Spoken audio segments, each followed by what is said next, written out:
ये कहानी है दोस्ती, गद्दारी और उन्हें अलग करने वाली खौफनाक जंग की। एशिया का सबसे बड़ा डॉन दाऊद इब्राहिम और छोटे राजन के बीच की वो जंग जिसने मुंबई अंडरवर्ल्ड का नक्शा हमेशा के लिए बदल कर रख दिया। ये वही शख्स था जिसके मशवरे के बगैर दाऊद इब्राहिम कोई भी फैसला नहीं करता था। उसने दाऊद की गैंग को दुनिया के सबसे बड़े माफिया सिंडिकेट में से एक बनाया। ये वही शख्स था जो दाऊद इब्राहिम का राइट हैंड और उसके गैंग का मैनेजर था। तो फिर ऐसा क्या हुआ कि वही शख्स दाऊद का सबसे खतरनाक दुश्मन बन गया? मेरा नाम है सैयद सिकंदर और आप देख रहे हैं एनसाइक्लोमीडिया हब।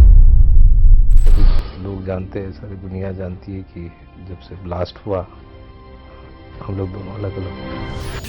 ये बात है साल 1986 की, जब दाऊद इब्राहिम ने अपना घर हमेशा के लिए छोड़ दिया और उसने दुबई को अपना नया घर बनाया और धीरे धीरे अपना सारा कारोबार दुबई से करना शुरू किया। उसने एक एक कर अपने हर खास बंदे को दुबई बुलाना शुरू किया। उसमें से एक था छोटा राजन, जिसने दुबई पहुंचते ही डी कंपनी को एक मल्टीनेशनल कॉरपोरेशन बनाने का काम शुरू किया। उसने गैंग को एक ऐसे स्ट्रक्चर में ढाल दिया जो क्राइम की दुनिया में कोई सोच भी नहीं सकता था। उसने एक ऐसा ऑर्गेनाइजेशनल स्ट्रक्चर बनाया जिसमें हर लेवल के बंदे को एक पोजीशन दी गई थी। राजन इस बात का बहुत ख्याल रखता था कि उसके साथ काम करने वाले लोग ऊपर से लेके नीचे तक सब अपने काम में खुश रहें। इसीलिए वो अपने काले पैसों का इस्तेमाल उनके घर वालों पे किया करता था, जिसमें वो उनके घर वालों का तमाम खर्चा उठाया करता था। इसीलिए 90s के दौर में डी कंपनी में लगभग 5000 से ज्यादा लोग काम किया करते थे, जो सब लोग राजन के लिए अपनी जान देने को तैयार थे। कहा जाता था कि राजन की गैंग ज्वाइन करने से पहले हर नया मेंबर से राजन हल्फ उठवाया करता था कि वो उसकी गैंग से वफादार रहेंगे। उसने दाऊद के सिर्फ स्मगलिंग बिजनेस को ही नहीं बढ़ाया, उसने और नए बिजनेसेस भी शुरू किए। मुंबई में ऐसा कोई क्लब, ऐसा कोई रेस्टोरेंट, ऐसा कोई बिल्डर नहीं था जो उसे हफ्तावार भत्ता ना देते हो। राजन की दहशत गवर्नमेंट लेवल पर भी पहुंच गई थी और उसने सरकारी कॉन्ट्रैक्ट्स को भी छीनना शुरू कर दिया था। मुंबई में डी कंपनी की दहशत और दबदबा आग की तरह फैलने लगा, लेकिन राजन के प्लान्स तो और ही कुछ थे।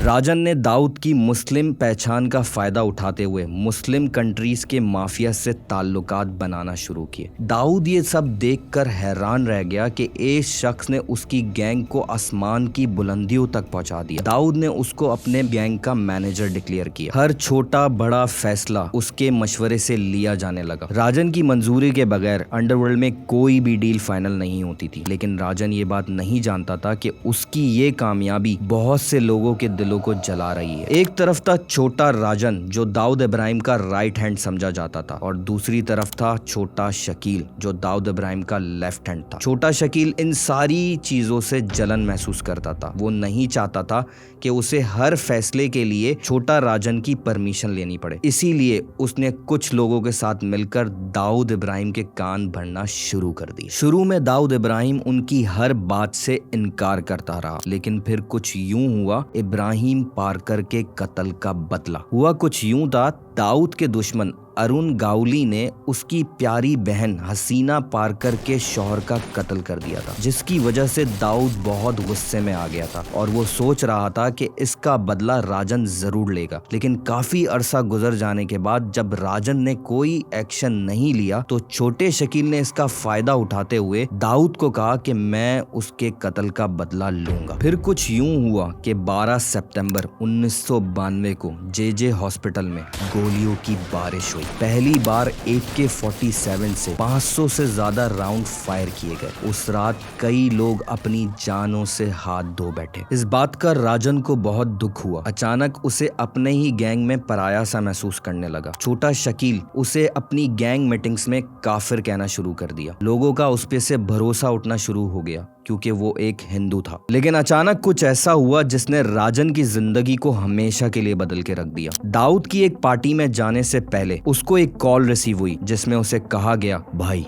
आपकी सुपारी का ऑर्डर आया है, वक्त मिलते ही भाग निकलो। ये सुनने के बाद राजन का दिमाग सुन्न हो गया। दाऊद, जिसके लिए उसने सब कुछ किया, अब वही उसको मारना चाहता था। उसको कुछ समझ नहीं आ रहा था कि वो कहाँ जाए, किससे मिले। उसका पासपोर्ट तक जब्त कर लिया गया था। आखिरकार उसने एक खतरनाक मंसूबा बनाया और वो इंडियन एम्बेसी पहुंच गया। वहां उसने रॉ के एक खास आदमी से मुलाकात की। वो आदमी उसके बारे में पहले से सब कुछ जानता था। दाऊद ने ये कभी नहीं सोचा था कि 8 साल पहले मिलने वाला ये चालाक इंसान आज उसका सबसे बड़ा दुश्मन बनने वाला था। उसके जहन में वही राजन याद आ रहा था जो अपने दुश्मन को मार भी सकता था। बिल्कुल बदला लेने का मन करता है और भगवान ने चाहा तो जरूर बदला लूंगा।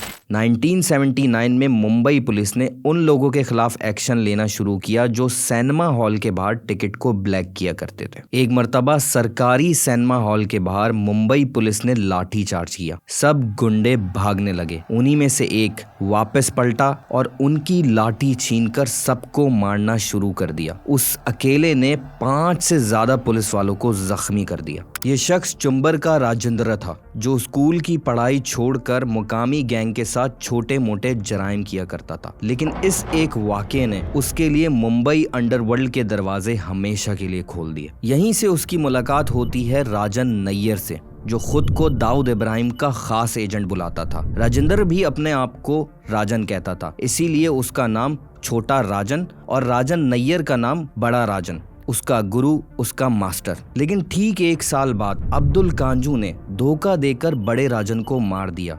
उसके बाद गैंग की कमान संभाली छोटे राजन ने। उसका मिशन सिर्फ एक था, अपने गुरु, अपने मास्टर के कत्ल का बदला लेना, और उसका दुश्मन था अब्दुल कांजू। पुलिस की कड़ी हिफाजत के बावजूद उसने अब्दुल कांजू पर 2 बार हमले किए, एक बार कोर्ट ले जाते वक्त और दूसरी बार हॉस्पिटल में। उस वक्त अंडरवर्ल्ड में कोई भी इतनी चालाकी से हमला नहीं करता था। अब्दुल कांजू पुलिस के आगे गिड़गिड़ाता रहता था कि मुझे किसी भी केस में गिरफ्तार करके जेल में डाल दो। यहाँ तक कि जेल में डालने के बाद वो वहाँ पे भी चिल्लाता रहता था कि वो मुझे मार डालेगा, मुझे बचा लो। और फिर कुछ यूं हुआ कि कुछ सालों बाद अब्दुल कांजू को क्रिकेट के मैदान में एक खौफनाक तरीके से मार दिया गया। ये चाल और ये हिम्मत उसे दाऊद की नजरों में लाई थी और आज वही दाऊद उसे मारने का सोच रहा था। वो रात इंडियन ऑफिशियल्स के लिए बहुत मसरूफ रात थी, क्योंकि उस रात दाऊद इब्राहिम के बाद इंडिया का 2nd मोस्ट वांटेड क्रिमिनल छोटा राजन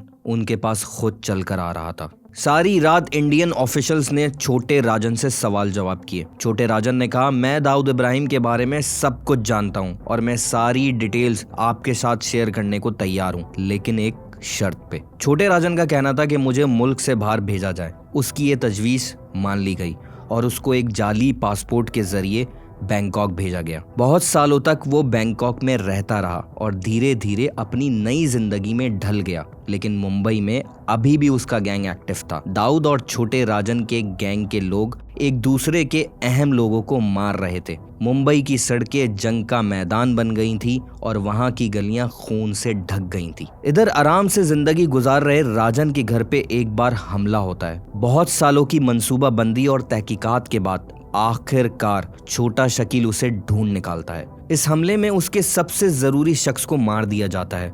उसकी बीवी जख्मी हो जाती है और छोटे राजन को पेट में गोली मार दी जाती है। लेकिन फिर भी वो पुलिस की मदद के जरिए इलाज के लिए हॉस्पिटल पहुंच जाता है। ये खबर चारों तरफ आग की तरह फैल जाती है। एक तरफ बैंकॉक पुलिस उसको पकड़ना चाहती थी, तो दूसरी तरफ इंडियन पुलिस उसको पकड़ के अपने मुल्क वापस ले जाना चाहती थी। और तो और दाऊद इब्राहिम उसे जान से मारना चाहता था। लेकिन छोटा राजन इन सब की नजरों से गायब हो गया। पुलिस की सख्त सिक्योरिटी के बावजूद वो कैसे हॉस्पिटल से गायब हुआ, ये राज आज भी गहरा राज बना हुआ है। अगले कुछ सालों तक वो मुल्क बदलता रहा और भागता रहा। कहते हैं कि उसे रॉ इस्तेमाल कर रही थी, क्योंकि वो दाऊद इब्राहिम के बारे में सारी जानकारी रॉ के साथ शेयर कर रहा था। इस दौरान उससे कई मर्डर्स करवाए गए और आखिरकार 2015 में उससे बाली से गिरफ्तार करके इंडिया वापस लाया गया। इंडियन ऑफिशियल्स से जितना हो सकता था उसे सख्त सिक्योरिटी से एयरपोर्ट से जेल भेजा गया और उसे जेल में इतनी सख्त सिक्योरिटी में रखा गया क्योंकि पुलिस जानती थी कि दाऊद आज भी इसके पीछे है। आज वो तिहाड़ जेल के सेल नंबर 2 में मौजूद है और वो दाऊद से आज भी इतना डरता है कि वो अपने सेल से बाहर नहीं निकलता। वो पिछले 9 सालों से